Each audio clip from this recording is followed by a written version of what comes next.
at one point, like just little things that you don't think about. We were staying in the middle of the desert at night, and when you're driving through, you'd have these like massive dogs. I don't know what they were, but they were like somewhat domesticated, but not. And they'd be set up by these Sherpa tents.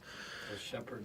Yeah, These are yeah, they're massive, and like they would come up. I remember walking out of my vehicle. I was sitting in the as an A driver or whatever, and I'm looking out, and the dog is trying to bite as we're driving at like 15 miles an hour, like biting at the tire, and it's just like damn. And so like we were sleeping one night, and you could hear we were all like set up in a 360, and you had guys up in the gun trucks looking out for enemy in the middle of the desert, you know, so you'd see something a long ways away, but we started hearing these like panting sounds and like these sniffing and snorting, and they're like my nods were, you know, we were sleeping, so they're like up in the truck, and I'm in a sleeping bag. You could hear it, and it gives me the goosebumps just thinking about it. But like the dogs were like hunting us and going around, and one of the guys was on his nods. He's like, they're like trying to come eat us or something, you know. And so we were all. I remember being up in my sleeping bag with my 9mm, and it was like I'm sitting on the hood of the Humvee, like, where's the fucking dog? I'm gonna shoot this thing, you know.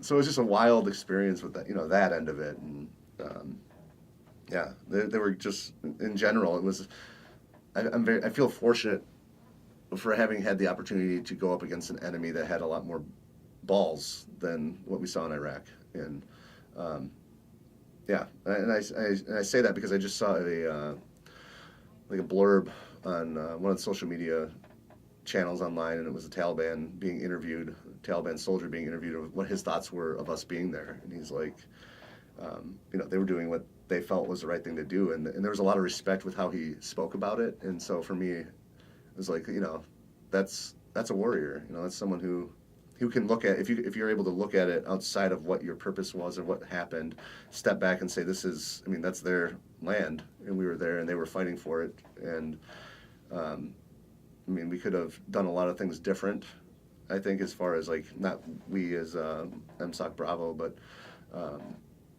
like the overall mission, you know, they were more willing to fight in a way that needed to be done to win, and we had a lot more policy and regulations on how we could go about things. So of course they're going to win.